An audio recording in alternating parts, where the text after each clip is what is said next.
Sunday, March 15, 2020 will remain deeply etched in the hearts of many Lagosians. Residents of ABULE-ADO, near the International Trade Fair Complex Olomu-Agbodo local government area of Lagos State, southwest Nigeria, have tagged that day Black Sunday. Lives and property worth billions of naira were lost in the inferno, which many say resulted from a gas explosion. Residents are still grappling with the reality of the incident, insisting there may be more to the story being told. Short, it was a terrible incident that happened here yesterday. That a lot of lives were lost, properties were damaged, many people were displaced, yes, homeless.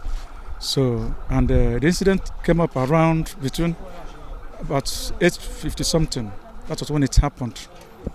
So, and many people were not displaced. Even it affected my cousin brother. I was actually outside my shop because every Sunday I'm outside the shop selling, but my families were inside. So suddenly we saw a tipper there. It was bringing out smoke. So people was not running actually. They were like thinking it was a sand. So I was here, so I called my mom that they should come outside, but they couldn't hear me. So I ran with a lot of people. Then a minute after, the thing exploded. Governments are very careless, and they have to take good care of this country because what is happening here is not what people expect. Look at the people's property, worth millions of naira. They are here just telling us nonsense. The next one, who knows the next one will go happen? But they are saying that these buildings are not supposed to be here, that there's a gas pipeline passing through. Why did they allow them to build them before? Why did they allow them? Rescue operation by different agencies, including the Lagos State Emergency Management Agency, LASEMA, the Lagos State Fire Service, the Nigerian Red Cross, the Lagos State Neighborhood Safety Corps, residents, and others were still ongoing at the time of filing this report. The Nigerian Red Cross officials were able to rescue a young girl simply identified as Favor from the rubble. The mother was injured in the head. The brother too was injured. The two of them were taken to different hospitals, and no relation looked for her as at close of work here yesterday. According to LASEMA, 17 people were confirmed dead with over 25 injured. Director General of LASEMA, Femi Okeosong-Tolu, however, says the agency could not ascertain the primary cause of the incident. We had a distress call that there was explosion, fire outbreak somewhere. So when we were trying to get out, they said it doesn't have anything to do with pipeline, which was related by State Fire Service.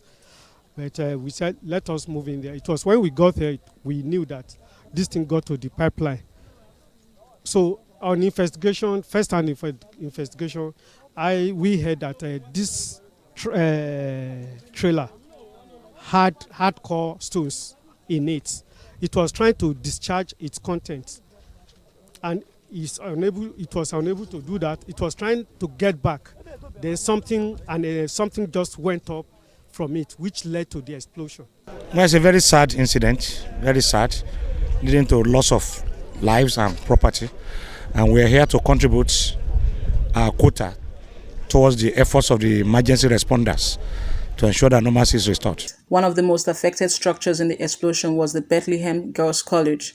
Principal of the college, Reverend Sister Henrietta Aloha, lost her life while attempting to rescue some pupils. Even though the Nigerian National Corporation (NNPC) claims the explosion occurred after a truck hit some gas cylinders stacked in a gas processing plant located near the corporation's System 2B pipeline, residents insist this was not the case. An incident happened and then the truck got ignited, and of course it led to a chain of events, including igniting our pipeline. I'm part of this resident. This is where I lived before going to Omole Phase 2. It's devastating, and it's rather unfortunate because what we are seeing here now is just like a war zone. In a bid to alleviate the plight of residents, the Lagos State government has announced a 2 billion naira relief fund for the victims. The state governor, Babajide Sanwo-Olu, made the announcement while addressing journalists at the scene of the explosion on Monday. Emergency relief fund. I have set that up, and it's a 2 billion naira relief fund. and the state government will immediately be putting 250 million naira in that fund. Well-meaning Nigerians have continued to commiserate with families who lost loved ones in the incident.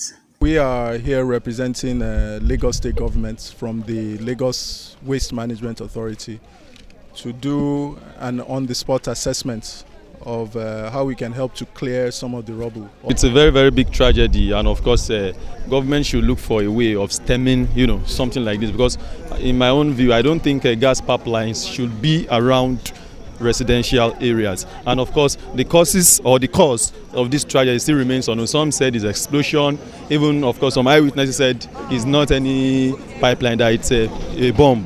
So really we don't really know the cause of the tragedy, but what I would just say is government should try to put in palliatives, put in measures to checkmate any sort of this occurrence. At this time, we are praying for the souls of the faithful departed to rest in peace. We're also praying for a speedy recovery for those that were injured in Sunday, March 15, 2020 gas explosion. Itohan, Olomu-Agbodo, reporting for Level Plus News.